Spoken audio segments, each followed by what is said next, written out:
Expect more right now. You're watching Wave 3 News. I love you. We're going to win. We're going to win. We're going to win. We're going to make America great again. I love you. He could be the next president of the United States. Republican frontrunner Donald Trump addressing a huge crowd of supporters in Louisville ahead of the state's caucus Saturday. But not everyone in town is feeling the love this Super Tuesday. And good evening, everybody. Thanks for joining us here at 7. I'm Connie Leonard. And I'm Scott Reynolds. We've got team coverage of Trump's visit from the protests to the major traffic jam it caused for tonight's U of L game. We start with Wave 3 News reporter Gordon Boyd, who shows us the presidential candidate's message to Kentucky voters. About a 40-minute speech, about 20 minutes of shake and howdy afterwards. You'd have to be an algebra master, though, to try to guesstimate whether Donald Trump's guesstimate of the crowd size, about 20,000, is anywhere close to accurate. We can tell you that they filled an area of about 90 by 100 feet, and well back about 7/8 of this hall filled up. We heard everything from Elton John to the Stones, a little bit of country, a whole lot of opera. This was kind of fitting a crowd that was about 40 years old and up for the most part. Louisville getting a standard Trump stump speech: kill Common Core and Obamacare, build a border wall to help keep out illegal immigrants, make Mexico pay for it, take care of our veterans, and a Kentucky touch here: restore coal. Exactly what a fourth-generation miner's daughter wanted to hear. It has trickled down, it has devastated us, killed us, starved us completely out. And I've got the promise that Trump is going to make it better for us. And I was a little bit curious on how many people he's going to kick out from here. So that's kind of why I wanted to come. You think that's inevitable? Oh, people getting kicked out at a Trump rally? Oh, it's very inevitable. At least 3, possibly 4 groups of protesters forcibly removed. Trump urging the removal of at least 3 groups, and in one case saying, make sure you don't hurt him. A lot of flying words, but not a whole lot of flying fists, at least none that we could see. A fairly polite crowd, if a bit tense at times. A crowd that certainly had expectations coming in, and based on the way they were responding as they left, expectations delivered. At the Louisville International Convention Center, Gordon Boyd, Wave 3 News. Trump's visit brought out plenty of supporters, thousands, and protesters, too. Wave 3 News reporter Natalia Martinez joining us live from outside the convention center. Natalia, I was on the edge of a pretty rowdy crowd today, and I think you were right in the middle of it. Rowdy, it definitely was at times. I couldn't hear myself speak. Let me just show you this. This is pretty much gives you an idea of just how that protest went. At times, it did get a little dicey. The crowd was loud. There was several hundred people that showed up. Despite the rain during the earlier part of the day, more and more people showed up. At one point, there were people on one side that were protesting against Trump. People right across the street were supporting Trump, and it did get a little heated. Luckily, no violence. Police were standing by, waiting to step in and separate the crowd. They did so throughout the night, and at one point they did close off the road and push people onto, not physically, but urge them to get on the sidewalk so that they could not block the road. We did hear, though, from protesters that went inside the event who told me that they were pushed by Trump supporters and some of their posters ripped. This is one of those people. They asked us to leave. It was one of Trump's henchmen. Not only because of my son's shirt, but because we were a group standing strong to our First Amendment right. And then the LMPD got involved in the Secret Service, and they literally put their hands on us and pushed us out. LMPD at one point did tell the other officers to go ahead and turn their body cameras on because of the large amount of people that were protesting. But again, no major issues. There were no violence, and we did not witness any arrests. Reporting live, Natalia Martinez, Wave 3 News. And the frontrunner's visit coinciding, of course, with, you guessed it, rush hour. Yeah, and also people heading to U of L's last home game. Our traffic maps show just how congested things are getting downtown. And Wave 3 News reporter Kayla Vanover continues our team coverage from outside the KFC Yum Center, where the cards tip off in less than an hour. Kayla?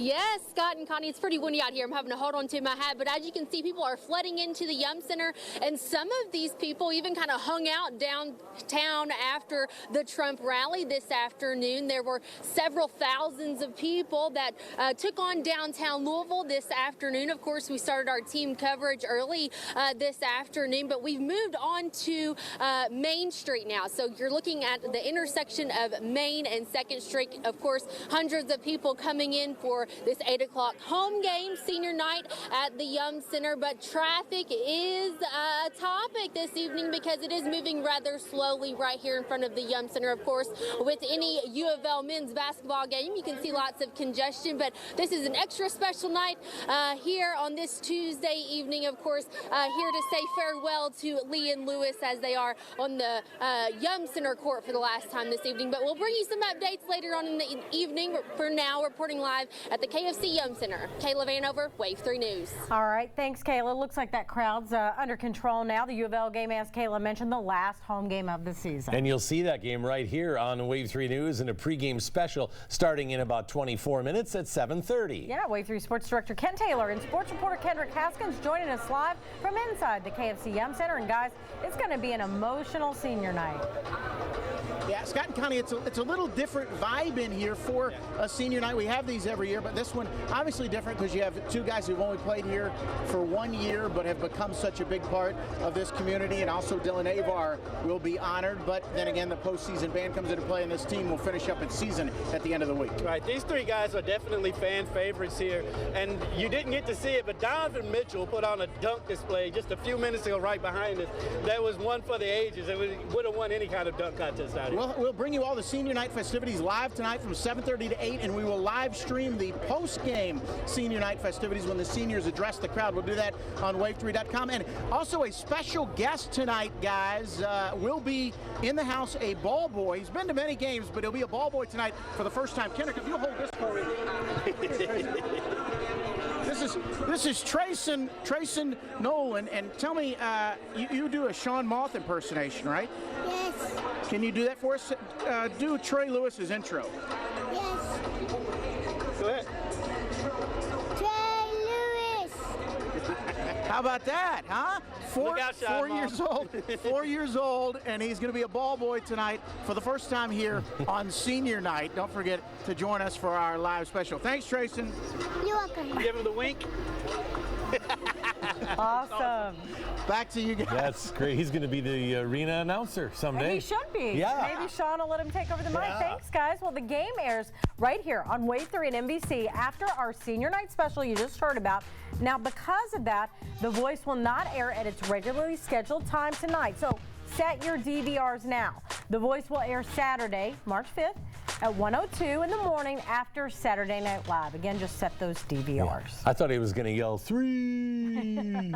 He could have. Yeah, the weather gets about a 3. It was messy out there today. Chief Meteorologist Kevin Harnett is joining us. He warned us about those downpours that we saw this afternoon. Yeah, they're out of here for now. The good news there, so for all the fans headed downtown, we'll stay dry, but boy, it's windy out there. In fact, a wind advisory for some folks in effect until 9 o'clock. I'll show you that. We've noticed the whitecaps slowly relax on the river, and earlier that was something to see. Though our winds are down to about a 40-mile-per-hour gust instead of 44 miles per hour where they were earlier. The rain now pushing out of the 29 counties that we serve. The only rain lingering is in Adair County, and that will soon be passing by with that front. Notice the temperatures. They've taken a tumble from highs in the upper 50s down into the mid-30s right now. I pointed out the wind advisory. That includes Franklin, Washington, Marion, Greene, Taylor, and Adair counties until 9 o'clock tonight. Hour by hour this evening, yeah, it's chilly. That temperature goes down to 30 degrees here in the city for the morning.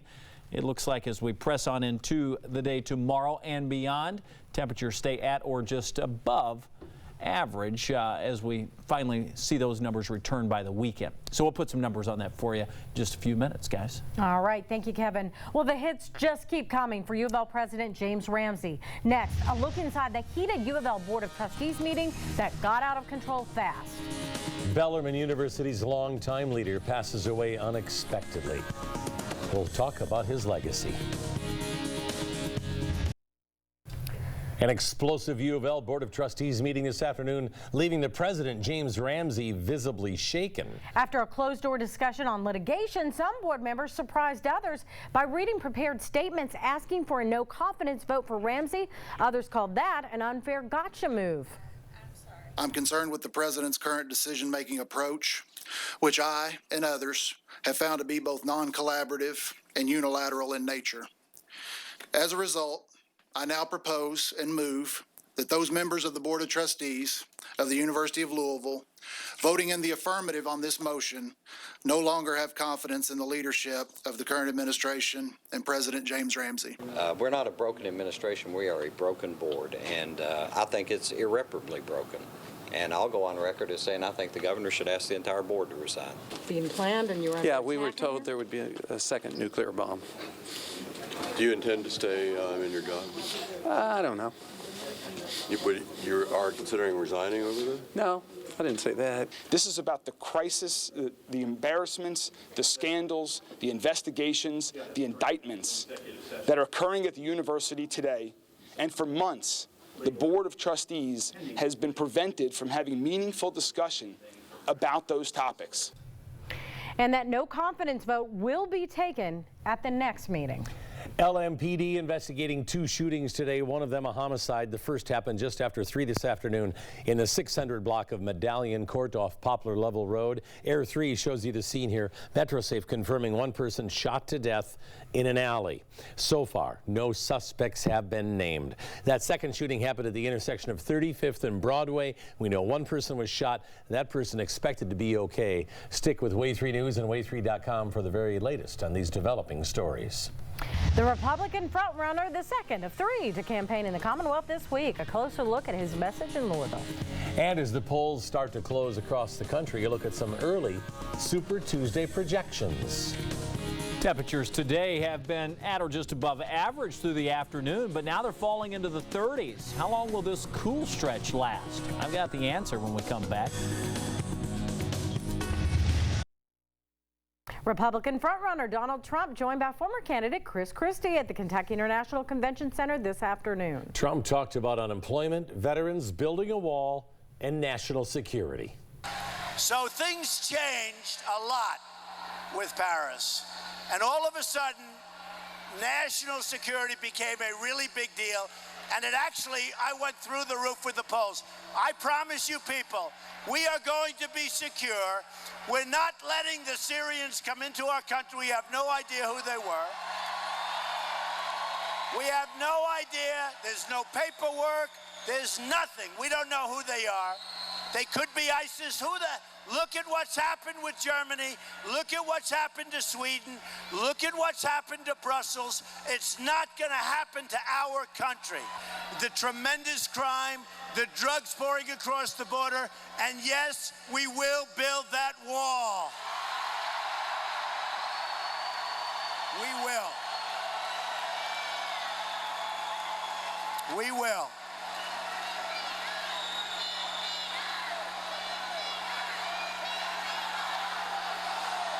Who is going to pay for the wall?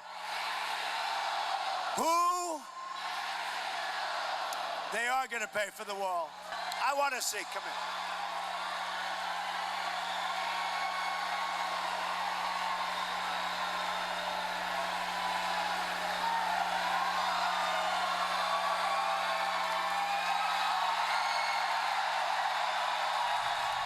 Trump looking for votes in Kentucky ahead of the state's first Republican caucus, and it comes up this Saturday. Today is Super Tuesday, of course, and nearly 600 delegates are up for grabs. Here's a look at some early projections as some polls start to close. Hillary Clinton winning Virginia and Georgia. Bernie Sanders winning his home state of Vermont. 11 states in all, again, with Trump leading in the polls in 10 of those except Texas. Well, today in Louisville, strong winds, heavy downpours, even some hail. This is video from this morning when a storm dropped pea-sized hail right in downtown Louisville. Chief Meteorologist Kevin Harnett told us to expect this kind of weather, a little craziness and a little of everything. It really was. And Kevin, one thing I noticed is the temperature drop. Man, when I went outside this afternoon from earlier in the day, it really got cold out there. It was instant. Happened right when that front pushed past mid-afternoon. That temperature now into the 30s, going to stay in the 30s all night long. In fact, down to about 30 degrees, 8, 9 in the morning, and will slowly climb only into the 40s. We've had some rain, decent amounts of that around 2 at the front, anywhere between a quarter to about a half inch of rain, slightly over in some places. Parkland coming in with the highest rain total at 0.64. Cameras still bouncing around from our Kentucky One SkyTrack camera atop the harbors looking to downtown. There's the KFC Yum Center lit up and full of people tonight.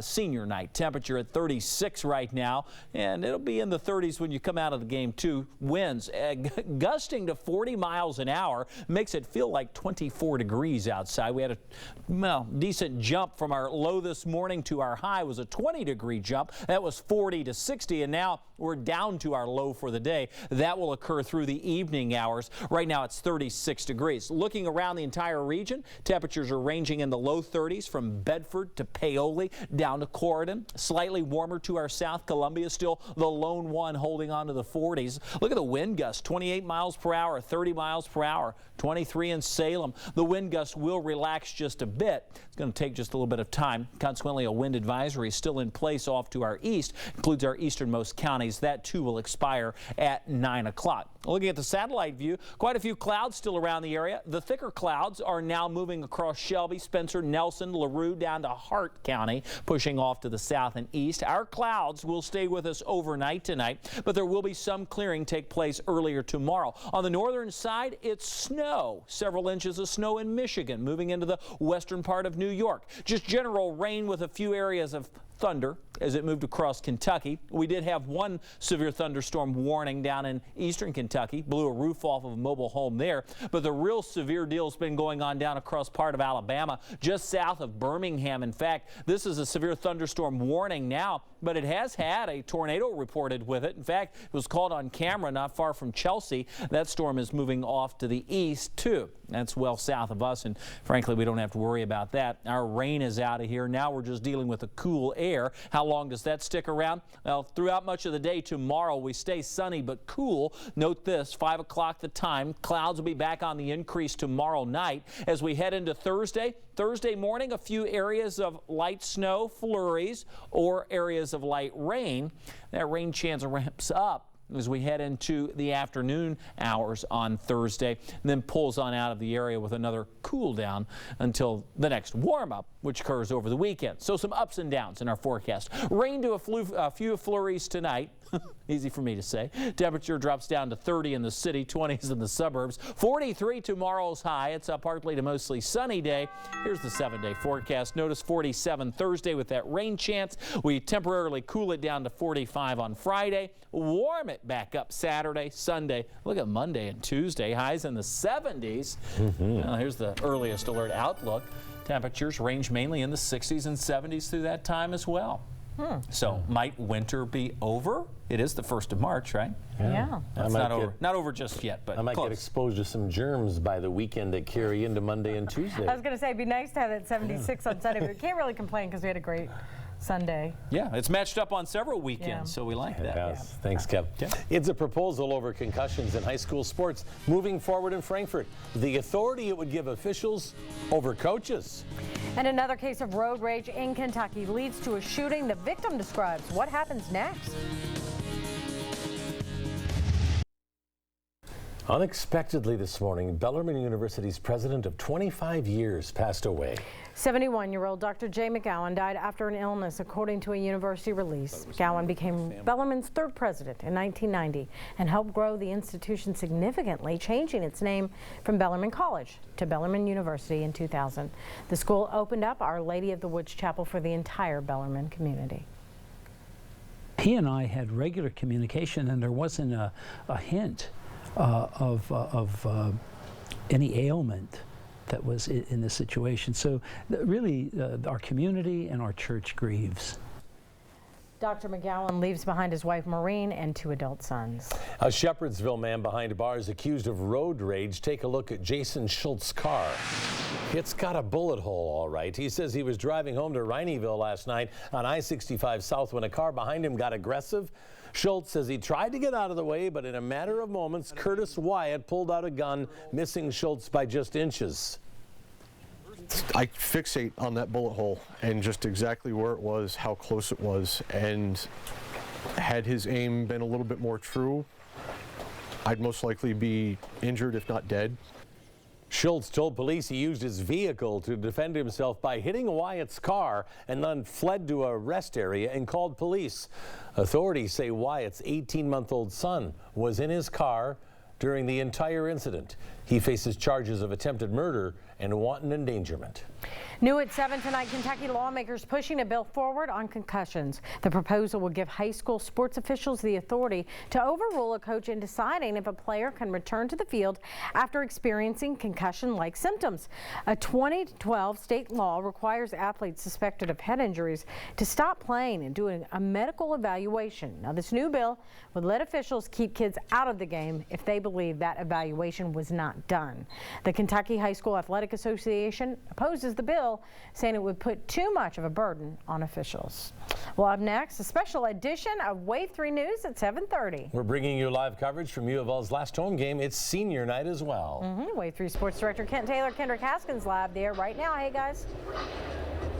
Hey guys, we are courtside here, starting to fill up. The fans a little earlier arriving than normal. They know that the senior night festivities will get underway just about 7:45. And they got a cool gift, which we will show you coming up a little later on the special. Yeah, who doesn't like free t-shirts? A live special from the KFC Yum Center coming up next.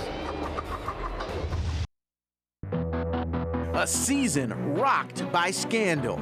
To say I'm disheartened, disappointed, would be probably the biggest understatement I've made since I've been a coach. A postseason ban. That it was reasonable to conclude that violations had occurred in the men's basketball program in the past. 2 seniors who have never played in the NCAA tournament will now never get the chance. We both feel like we don't deserve this. This team doesn't deserve this. But a team that refused to give up. No matter what, the season ends this week.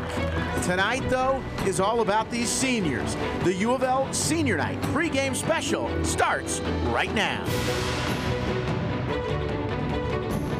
We are live here courtside. I'm Kent Taylor with Kendrick Haskins. And Kendrick, exactly 1 month after what was really the high point of this season, a win over North Carolina here in the KFC Yum Center, the Cards now will play for the final time in front of the home folks. It's hard to believe that this is the final game at home for the Cards this season, and only one more game left in the season. And you got to give all the credit in the world to these players because they have kept playing, kept fighting their hearts out, and trying to win these games and still trying to win the ACC. A season that started with so many questions coming off the Elite Eight. They lost just about everybody who did anything other than Quentin Snyder from that team, and they brought in so many new faces, including these 2 seniors who will be celebrated tonight, Trey Lewis and Damian Lee, and they've made such an impact, and I think they've shown us more in the last few weeks since this postseason ban came down about their character than you could ever imagine. And, you know, one of the things a lot of people forget that this team was picked to finish 7th in the conference, and those 2 have come in and have led.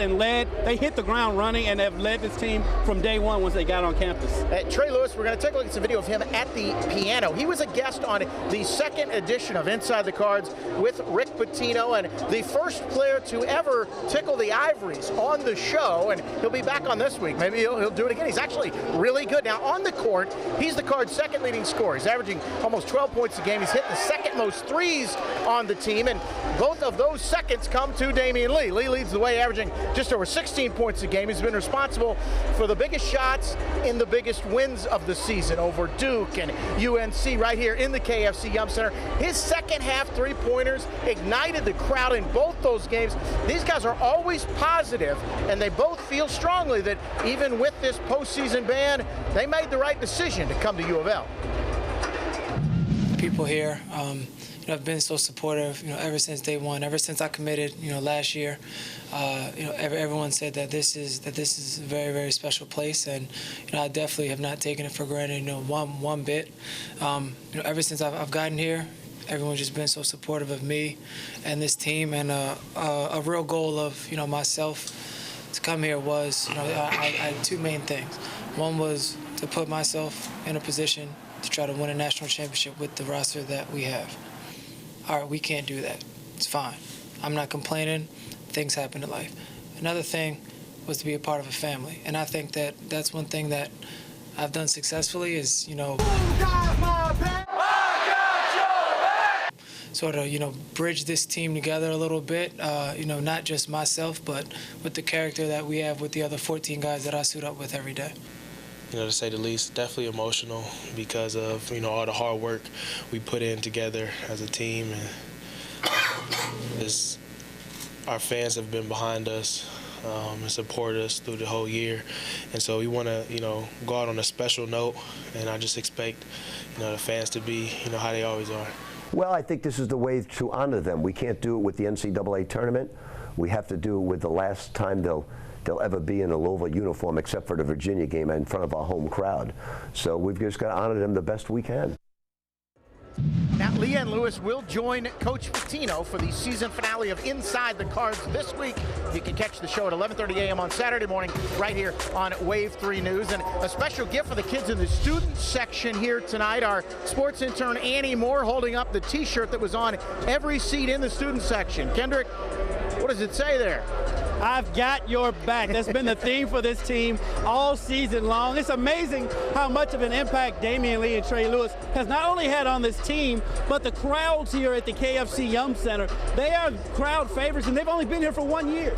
They get into it. You can see the team already on the court here, dressed in their all-red uniforms, the traditional red out for the seniors. And Lee and Lewis, not the only two seniors who are going to be honored here tonight. Dylan Avar actually going to go through the ceremony as well. The Lexington Catholic grad. He's only played a total of 45 minutes in his 3 seasons here at U of L. He did redshirt 1 year, and he did hit 2 3-pointers early this season against Hartford for a career-high 6 points. Avar is going to graduate in May. He'll have 2 years of eligibility to play at Eastern Kentucky starting next season. Yeah, it's pretty crazy because, when people ask me what grade I'm in, I'm like, well, sophomore basketball, but it's my 3rd year here, but I'm graduating, and I look like a freshman.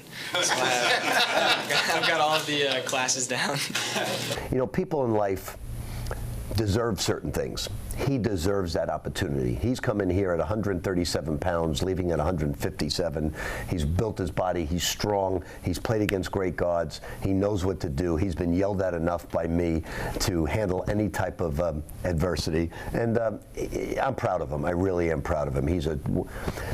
I said this in my lifetime. The 2 best young men I've ever coached were Peyton Siva and Billy Donovan as people. And now I got to put Dylan Avar in that class as people now that he's leaving. I wouldn't do it. I wouldn't give him that credit while he was still here. I don't, because he's so humble, so hardworking, and he knows he's not going to get in and play. So when a young man can do that, persevere and give you that much dedication, knowing he's never going to play, you got a selfless individual that's worthy of getting playing time. In the next 2 years at Eastern Kentucky, he's going to have one hell of a fan in me. Playing for Dan McHale, the former U of L graduate assistant. The players warming up now, and some interesting dunks. Donovan Mitchell, always good for one. The crowd already into it. I don't know that I've ever seen this kind of a crowd in an arena this early, even on a senior night. Now, one of the things, since the postseason ban came down, Kendrick, I tell you what, let's just show you the dunks while we talk about this. But since the postseason ban came down, the one thing that this team did still have to play for was a regular season ACC championship. There's Jalen Johnson and now Shinano Anawaku. And let's take a look at the current ACC. We'll wait for Ray Spalding. Should we wait for Ray Spalding to come with a dunk? We got all kinds of time. Trey Lewis? Oh, not quite. Ray shoots the 3. All right, anyways, let's take a look at the ACC standings. Now, North Carolina, after their win over Syracuse last night, they have a half-game lead over Miami, so the Cards are going to need UNC to lose at Duke on Saturday, and then also for Miami to lose either at Notre Dame tomorrow or at Virginia Tech on Saturday. Both those things need to happen for the Cards to have a shot to share the league title, and of course, they would also have to beat Georgia Tech here tonight. Georgia Tech comes in with a 4-game winning streak, and then the really tall task will be to win at Virginia on Saturday. It's going to be a tall task, but everything is still there for the Cards. They have to take care of business, win here tonight, which is not going to be easy, then go on the road at Charleston, Virginia. That's not going to be easy at all. Charlottesville on Saturday. Now, there are a lot of people in here, but some of them still trying to get into the arena. Let's check in the KFC Center lobby with our own Brian Winter. Brian? That's right, guys. I'm live right now out here in the KFC Yum Center as fans by the thousands are pouring in through security. We're out here with a few of them. Tino right now. Tino, how excited are you for senior night right now? It's exciting, Brian. You know, it's been a real pleasure watching these guys throughout the year. Obviously, it seems like we caught a raw deal throughout this whole thing, but it's good to see the Card faithful coming out strong and give them a good send-off. All right. And Rob over here, to see Dylan Avar, Trey Lewis, Damian Lee on the court for the final time, what are your emotions with that? I mean, anytime we've been able to see these guys play this year, it's been a special experience. It's been a privilege, and fortunately, this will be the last time. So, just hoping the fans give them the proper send-off because these guys really deserve it. They've earned it. That's right. We got Chris over here as well. Chris, what's your prediction with Dylan Avar? How many points is he going to put up? How many 3 balls will he put up? Dylan Avar, I'd probably say, 50, 60 points at least. If tonight's anything like Star Wars night for the women's game, it's going to be a blast. I promise. And we're going to let these guys get back to their seats as senior is wrapping up here in about 10 minutes. It's going to start, and we got fans all over the place. Guys, back to you. We're going to take our seats and get ready. We're about 10 minutes away from senior night. All right, Brian will have a great seat courtside for this one. We're just about 5 minutes away from the senior night festivities. And then we want to remind you that after the game, we'll have this show live for you as Rick Pitino addresses the crowd. And then traditionally, the seniors actually take the mic and talk to the crowd, and we will live stream that for you on wave3.com. And Kendrick, I don't ever remember this much buildup for a senior night here. No, this is the most people I've seen in here with this much time left before the game starts. Usually it starts filling up just before the national anthem, but everyone's here. People are even standing up already. Everyone is excited to see Lee and Lewis and send them off the right way. Damian Lee said he went to the mall a couple weeks ago with his mom, and he bet her. He said, all right, if more than 20 people approach me for autographs, because he said, I don't know if this is a great idea, Mom, to go to the mall. She's like, oh, come on. He said, all right, if more than 20 people approach me for autographs, you have to buy dinner. Well, his mom bought the dinner at Buffalo Wild Wings. He said it was more than 30. Everybody, just kind of a line, an assembly line of people coming up to him asking him for his autograph. Now, this postseason ban has been pretty controversial. Not a lot of people agree with the way the university handled it. Do you agree? We want to know what you think. We've got a poll up right now on wave3.com asking if you think U of L should have imposed that postseason ban. To find the poll, click on the sports tab of wave3.com and find the Cards Corner page. Now, you're going to see not just the senior night festivities, but also the game here against Georgia Tech right here on Wave 3 News tonight, starting at 8, which also means that The Voice will not air at its normal time, so you want to set your DVRs now. The Voice will air this Saturday, March the 5th, at 1:02 a.m. after Saturday Night Live. So that's Sunday morning, I guess, at 1:02 a.m. after Saturday Night Live. So if you are an avid watcher of The Voice, which we know many of you are, don't call into the station tonight and complain. Just set your DVR for Sunday morning at 1:02 a.m. All right, Kendrick, we've got plenty more coming from the KFC Yum Center, our live Senior Night Special. Stay with us.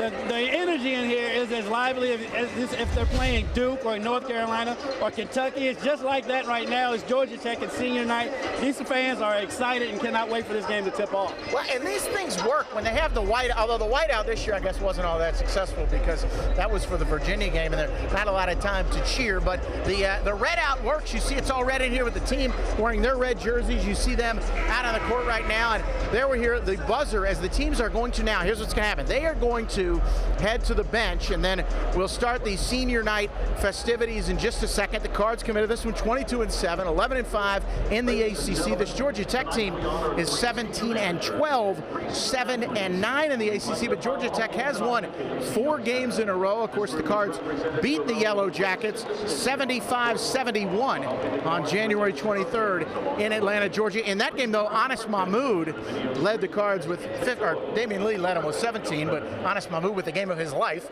as he had 15 points in that one. He is not available, as he and Mango will sit out. Now, we're going to take a short break here. We'll be back with all the senior night festivities as Rick Pitino addresses the team in minutes.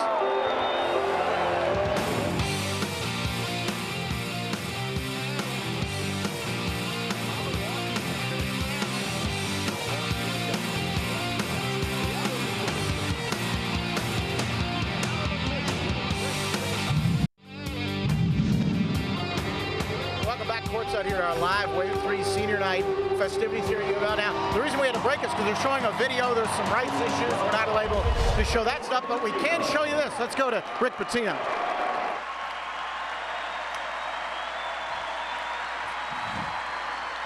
The managers with our program are not your typical managers. They are the cornerstone for everything we do individually. Their dedication is beyond your wildest dreams. Our 3 senior managers are no exception. Please welcome Michael Brooks, his parents Melissa, a young man that I coached, Delray Brooks at Providence College, brothers Evan and Jordan, grandfathers Tom and Raymond.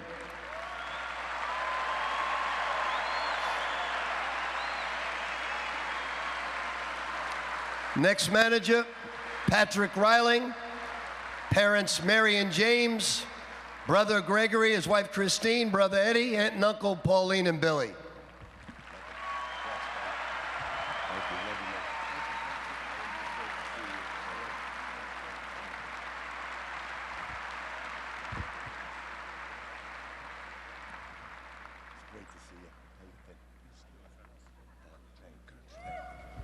Last but by no means least, Drew Wagner, his parents Angie and Kevin, and brother Justin.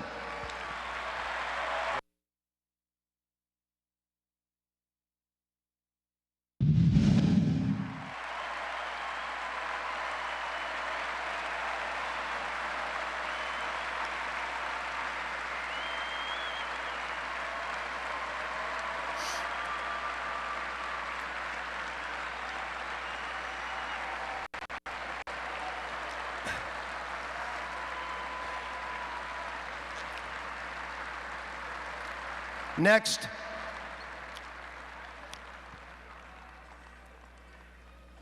Dylan, the game's going to be over by the time you get out. Congrats. Love you, man.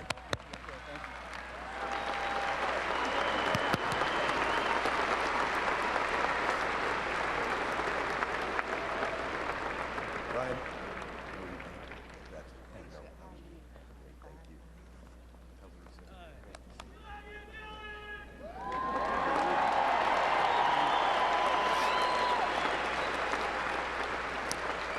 Rick Avon, who's a friend of mine, always says to me, he said, Coach, don't worry, God's got a hand in this. Rick's a very special spiritual man. And I said, he'll get you through this. I said, could you ask God to use another hand, please? And he did give me another hand. He gave me Trey Lewis and Damian Lee.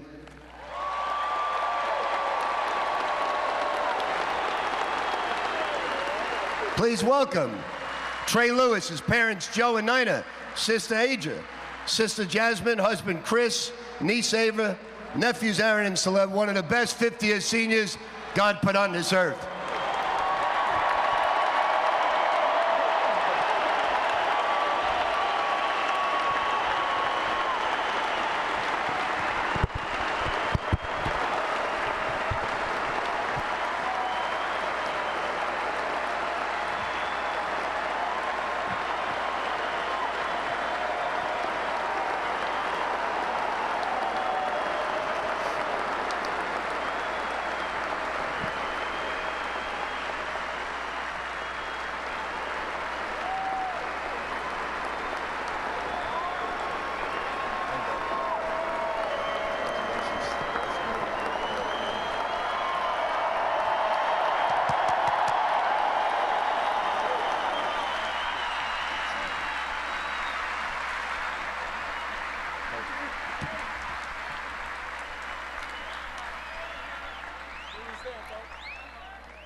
Last but by no means least,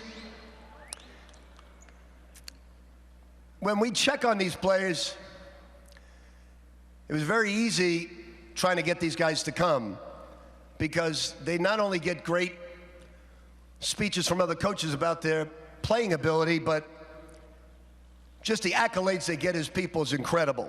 And these families have so much to do with these three fine young men. And there's no exception with this young man, because his mother, a New Yorker, is just a special, special lady. He's one of the most incredible young men. He texted me last night and said, look, Coach, I'm going to get a lot of accolades, a lot of love tonight. Do me a favor. Start Dylan, and I'll come off the bench. I want Dylan to start tonight.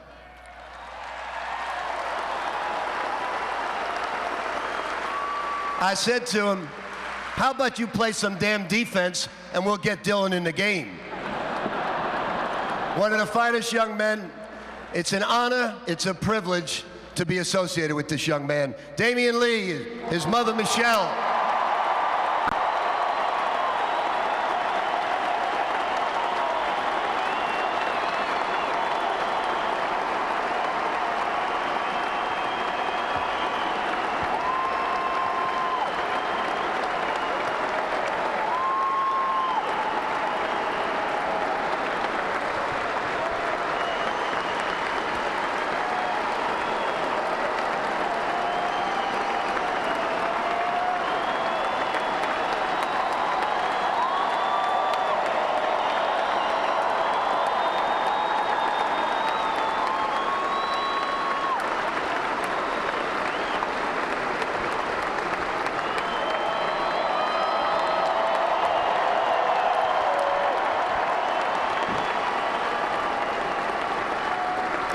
Okay, we want to thank you.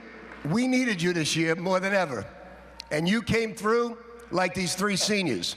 And no matter what the naysayers say, as we leave, we have the most compliant coaches in all the NCAA, regardless of what you hear. We care about our student athletes' academics just as much as any sport. We not only have the greatest fans, we have the greatest athletic director in the whole world. We thank you from the bottom of our hearts for everything you do for these three fine men and one of the greatest basketball teams I've had the honor and privilege to coach. Thank you.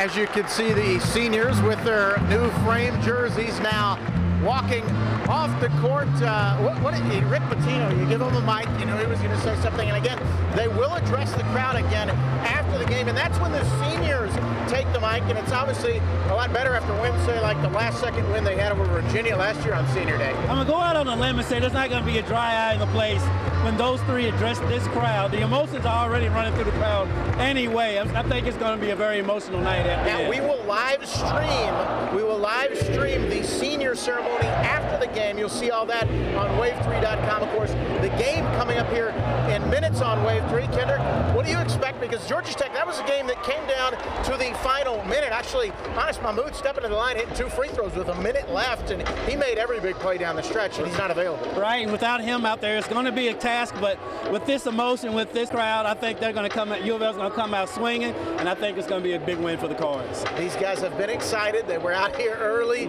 shooting, and I was going around taking a poll with the guys, asking them what they think is the dunk of the year, because we'll have that for you on Inside the Cards on Saturday morning. About half and half. Donovan Mitchell's Florida State dunk, Dengadale's dunk against Pittsburgh. Kendrick, your vote? I'm leaning towards Donovan Mitchell's dunk against Florida State, mainly because I was sitting right there when it happened, so I had the best view of it, and that was a heck of a dunk. Damian Lee, Trey Lewis, and Dylan Avar, who will I think he'll start. Isn't that what we got out of that? I think we're going to see him start. That's all coming up next. You'll see all the action live on Wave 3. Again, live streaming the senior stuff at 10 o'clock on wave3.com, and we'll see you live tonight at 11. For now, from the KFC Yum Center, I'm Ken Taylor for Kendrick Cassidy.